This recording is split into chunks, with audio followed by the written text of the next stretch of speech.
NDP Greedflation motion calling for grocery pricing probe gets unanimous support from MPs. Hey everybody, Venomous here again. Greedflation, eh? Is that what we're calling it now? The motion called out grocery store giants for making massive profits in the last year, while the cost of groceries keep rising. It also calls on the government to recognize that corporate greed is a significant driver of inflation and to take further action to support families during this cost of living crisis. Okay, so let me get this straight. First it was COVID, then it was climate change, then it was the war in Ukraine, and now they're just flat out blaming grocery stores for the rise of food costs, calling it greedflation. Nah, let's call it what it really is. Government and the banksters. While not binding, meaning the federal government is not forced to act, but will have to take note of the House of Commons' unanimous request, the motion calls on the Liberals to force CEOs and big corporations to pay what they owe by closing tax loopholes, launch an affordable and fair food strategy to tackle corporate greed. That's the kicker, folks, right there. Price controls. That's what it's going to lead to. Asked the Competition Bureau to investigate grocery train profits and support a previously agreed upon House committee study calling grocery CEOs to testify about high food prices of the role of greedflation. After standing by for months, the Liberals and Conservatives finally agreed today that corporate greed is a problem, said NDP leader Jagmeet Singh in a statement following the vote. Really? The Conservatives agreed to this? You mean Polyev, or whatever his name is agreeing to this greedflation narrative? Interesting. But I thought it was just inflation. Just inflation? The vote came on the heels of Loblaw vowing to freeze prices of 1,500 no-name brand products until January 31st of 2023. Citing the increased cost of Canadians' groceries, which Loblaw chairman and president Galen G. Weston said was largely out of the grocery giant's control. Asked whether the Liberals' backing of the NDP motion is indication that the federal government agrees that grocery store chains are engaging in greedflation, Deputy Prime Minister and Finance Minister Chrystia Freeland told reporters on Monday that her government understands that the grocery store checkout counter is probably one of the places where Canadians are feeling the biggest pinch.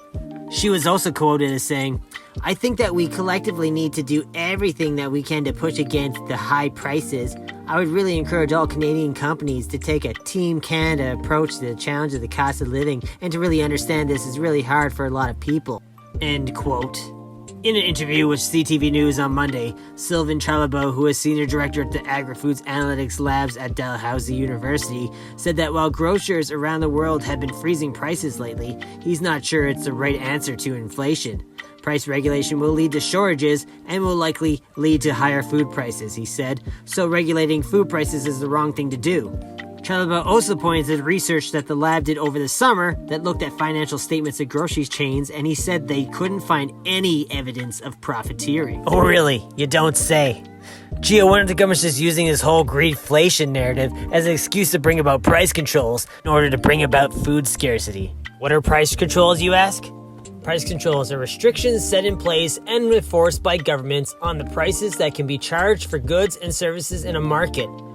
Such controls can stem from the desire to maintain affordability of goods even during shortages and to slow inflation.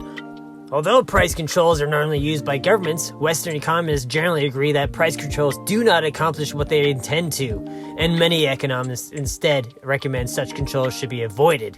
A classic example of how price controls caused shortages was during the Arab oil embargo between October 19, 1973 and March 17, 1974. Long lines of cars and trucks quickly appeared at retail gas stations in the U.S., and some stations closed because of a shortage of fuel at the low price set by the U.S. Cost of Living Council. The fixed price was below what the market would otherwise bear, and as a result, the inventory disappeared. It made no difference whether prices were voluntarily or involuntarily posted below the market clearing price. Scarcity resulted in either case. Price controls failed to achieve their proximity aim, which is to reduce prices paid by retail consumers. But such controls do manage to reduce supply. And that is exactly what they're trying to do here in Canada. I mean, just look what they've been doing with the whole gas price thing. They've been jacking up the carbon pricing and making it more expensive while they blame it on the Russian invasion of Ukraine. People, you need to understand that Canada has one of the largest natural reserves of fossil fuels. But because of Agenda 2030 Sustainable Development Goals, dickheads here are not going to let fossil fuels benefit Canada. Trudeau says Russian invasion of Ukraine accelerated Canada's move away from oil and gas. The move off fossil fuels is going to happen much faster because of Russia. Russia's February 24th invasion of Ukraine spurred an avalanche of international sanctions that had the effect of cutting off most resources of Russian oil and gas from Western markets. Countries such as Canada and the United States even banned imports of Russian energy outright, although neither country has ever imported significant shares of Russian petroleum.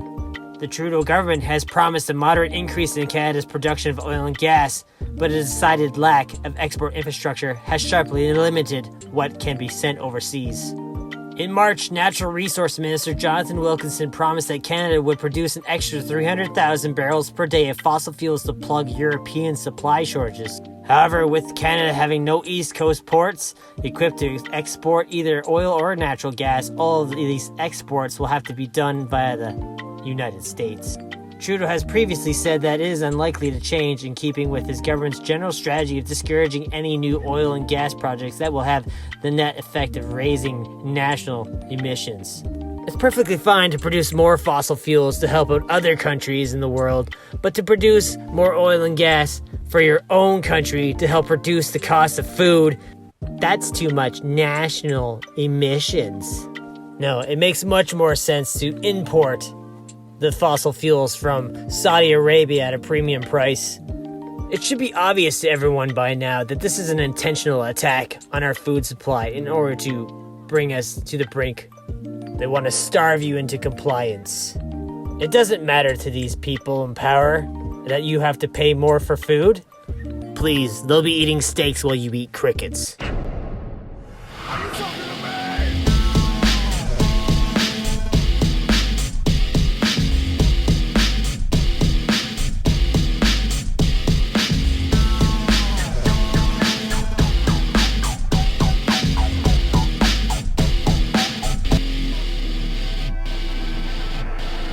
Are you talking to me?